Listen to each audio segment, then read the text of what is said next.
And the actual reality of it is that people like Hancock and Robert Duval and others have said that the way it could have been built 4,500 years ago, it's got to be somewhere like 10,000 years old.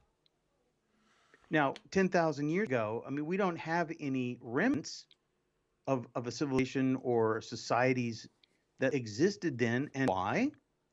We have to go to the book of Enoch and Nephilim and the Watchers and the giants.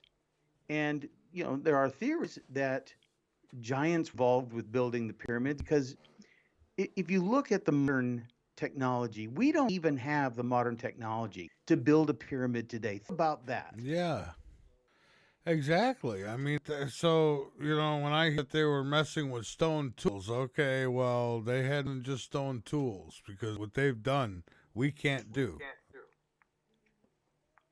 No, it's exactly true. They had, I believe they had copper, which was the only metal that they had at the time. And copper doesn't even it doesn't work against the kind of rock and the kind of stone that they have to work their way through. Plus the weight. How are they moving it? Uh-oh. Yeah, Is it echoing? I hear an echo. Hold on. This is crazy.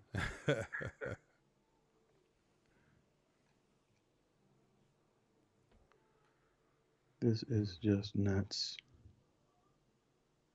Well, Murphy's Law. Whatever can will. I don't hear it now. Uno momento, por favor. Okay, let's see here. Let's see if this works. All right. Talk to me. Yes, sir. Testing. That didn't do it. You sound good. Let me try this. How's that? Testing. Same. Let's try this. How's that? Testing. Same old. Same old. Okay. Well, anyway. There's no echo. No echo. Okay, good. So yeah, the weight. I mean, and that's another thing. I had someone try to say that they rolled these things on logs. And so, no way. No, yeah. No way. Yeah, it would have sunk. Now, look, there's technology that they're discovering now in the use of sound and vibration.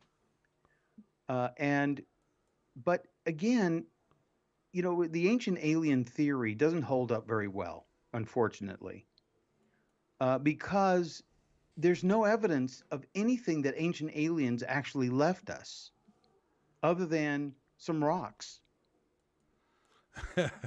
Yeah, I guess. Now, it's really cool that you can't put a credit card or a piece of paper between some of these blocks, these giant blocks of stone. Okay. That's amazing, but at the same time, is that it?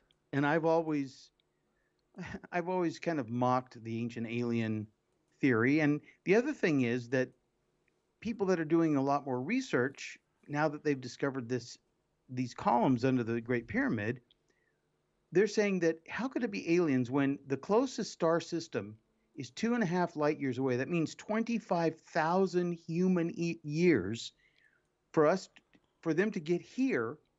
So they would have to live for a very long time. They would have to be like AI robots. They'd have to be something immortal. Yeah, exactly. Which is highly unlikely, because if that were true, then they'd still be here. Now, the question, and this is actually in my book, because there's discussion about Antarctica. Now, we go from the pyramids to the ice walls of Antarctica, and there are people who believe that whatever it is that's locked in under a mile or two of ice at the bottom of the world are what came here from wherever they came, and they could be interdimensional, extra-dimensional, and that they somehow have been locked in at the bottom of the earth, and that is an interesting thing to consider since we have all these flying vehicles now that we see in our skies, weird stuff, and nobody can explain, where it's coming from. And quite honestly, I don't think that whatever it is that's flying around in our skies, the UAPs and all the rest of it, the Tic Tacs, I don't think it's from other planets. Now, it could be extra dimensional, which mean they probably have figured a way to navigate through wormholes. Okay, but Mm-hmm. not other solar systems. It's just too far. The distances between here and there, even in the shortest distance, is 25,000 human years to get here from there. Unless they've learned a way to use wormholes or bend space or something we just don't understand yet. I mean, that'd be the only way. Either that, or they traveled a long ways and then they got here and they just camped out somewhere around us, and have been reproducing there. I don't know. You know. Well, listen, how do we put anything off the table right now? Yeah, exactly. How do we do that when we don't have a clue? We really don't have a clue. We don't understand so much about our world as it is. And now we're looking at 10,000 years ago. And again, I'm going to go back to the idea and of the book of Enoch and the reason for the great flood. Now, some people say it was a giant meteorite or a comet that crashed into the earth and caused global warming and caused the ice caps to melt. Okay. But for whatever reason, the great flood occurred. There's also the theory around the Nephilim and the contamination. This is the book of Enoch. And this is why it's kind of strange that it was removed, even though it was used by the ancient Hebrew people. It was used as a kind of a guidebook for life by people 5,000 years ago and further back.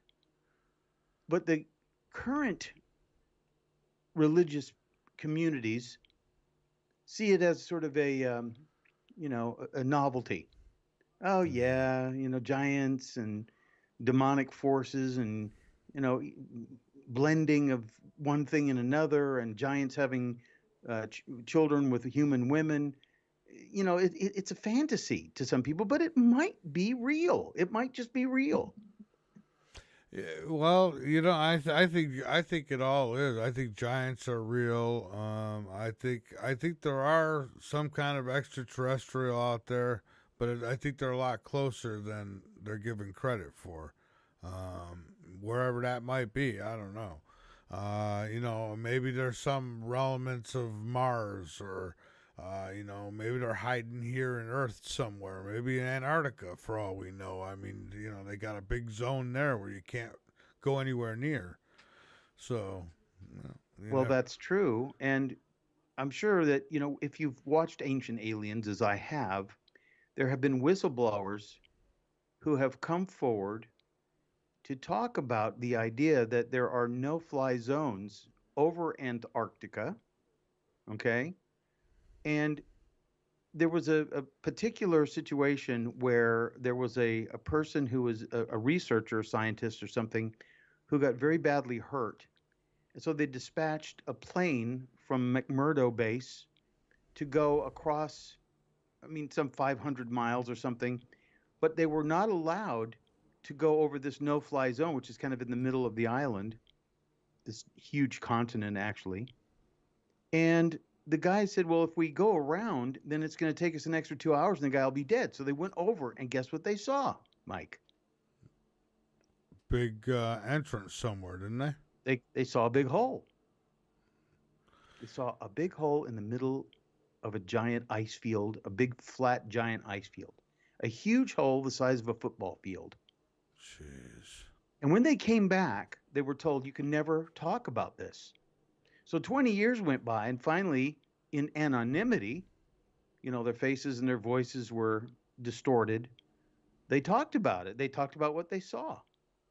So what the hell is going on down at the bottom of the world? I'd like to know. I think inquiring minds would like to know.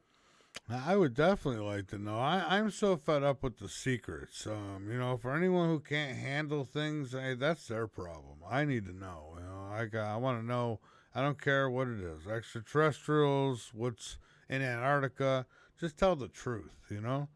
Uh, that's what we pay them for. But we never get it, do we?